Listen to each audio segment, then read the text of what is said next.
everyone, and welcome to the Mech Bay. My name is Excalibur, and this is the first of 4 tryout episodes that I want to be doing. Let me know what you like about it, and let me know what you don't like about it, so I can improve that for the next video. And if there's enough interest, I'll continue making this series. So the series is mostly going to be focusing on helping yourself around the MechWarrior Online Mech Lab. It's not going to cover any meta builds, it's just going to show my thought process when I'm making a build, so I can help you do the same for your own playstyle at a later date. So in the first week we're going to look at the Marauder, more specifically the MAD-3R, because this mech is newly released for C-Bills. It's cheap, the 3R comes with a standard engine, so it's cheaper than the other variants, and it's a really cool looking iconic mech in the Battletech universe. So in order to modify this mech, well, we can't do that from a picture, but we can do it from the mech lab. And more specifically, I want to use Smurfy's mech lab, because I really prefer the interface of Smurfy's over the mech lab in-game. So usually I make my build here, and then I replicate it in-game at a later date. So we go to Heavy, Marauder, Marauder 3R. So this is empty, but what you buy in-game is actually this stock loadout. And the first thing you want to change about this loadout is to switch to double heatsinks. These are necessary for every competitive build. Yeah. Double heatsinks. Cool.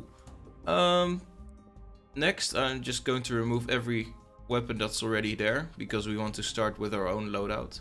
Except I'm going to leave the engine in for now. Usually I remove this as well, but because I want to keep this a cheap build, also for newer players, I'm going to keep the stock engine, which will reduce the cost a little bit.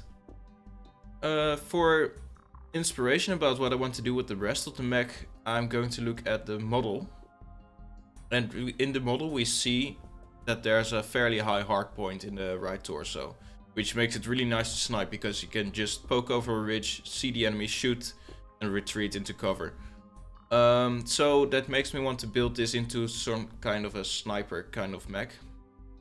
And because this is a ballistic, this has only ballistic hardpoints, we have to choose a ballistic sniping weapon. And one I really like is the Gauss rifle. It can explode, but it has very low heat, does a lot of damage, and it looks really cool. It has like this triangular shape. I think that will look really cool in the mech. So I chose the Gauss rifle. Immediately, when you add a ballistic weapon, don't forget to add your ammo. So immediately add about 3 tons. That's usually enough. Yeah, for most ballistic weapons 3 tons is enough. You can change it to have more or less ammo if you like.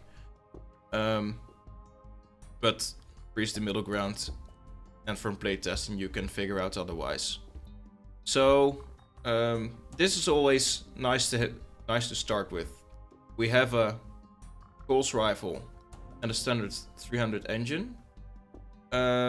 This is a nice base. You always need some kind of a base to build your mech from, like a standard idea that you want to start out with. Okay, so the next thing we're going to change is the armor, because the torsos, the side torso specifically, and the legs have very low armor, and especially in higher elo, people will focus your legs. So my guideline is usually that the legs combined should be higher than the center torso combined. So the center torso has 90 armor, and the legs only have 72 together. So we have to increase that. Usually for basically all the mechs, you want to be as durable as possible. So it's always a good idea to just max out your armor and then work down from there to the nearest half or whole ton. Because a half or whole ton will give you the possibility to use every single bit of weight to your advantage. So now we have 10.5 tons free. Because we have a lot of empty crit space in our mech, we know that, well, and we're only going to mount more energy weapons. That makes it safe for me to install Endosteel. Endosteel is a nice upgrade. It gives you a lot of free tonnage at the expense of some crit slots. But since we're not going to use them anyway, we can safely equip that and get some more weapons going. Yeah, to know which kind of energy weapons I want to run, I'm going to look at the quirks. I kind of already know what they are, but just to show you my thought process when it comes to quirks, I'm going to look for the MAD-3R. These links, by the way, I'll put them in the description, but you can also find all of them at MechSpecs.com. So, here we have the quirks. The blue ones are durability quirks, structure, armor. The green ones are mobility quirks, turn rate, acceleration. And the white ones are about your weaponry. So, we know that ballistic weapons get 10% range and velocity. So, could be better, but it's nice. And we have some PPC specific quirks, namely a 50% velocity increase, which is really high, and 10% decrease in heat generation by PPCs, of which half is also applicable to all the other energy weapons. So I looked at these quirks and I thought they're not really that spectacular. The only really big thing about these quirks is the mobility.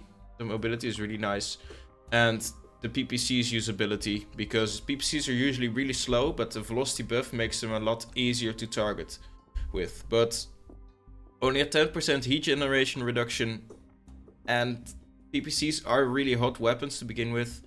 That makes me want to go for an ER large laser instead. I don't really like PPCs as a weapon myself, so I might be biased, but this is what I'm going to go with. You see that I've also added some medium lasers.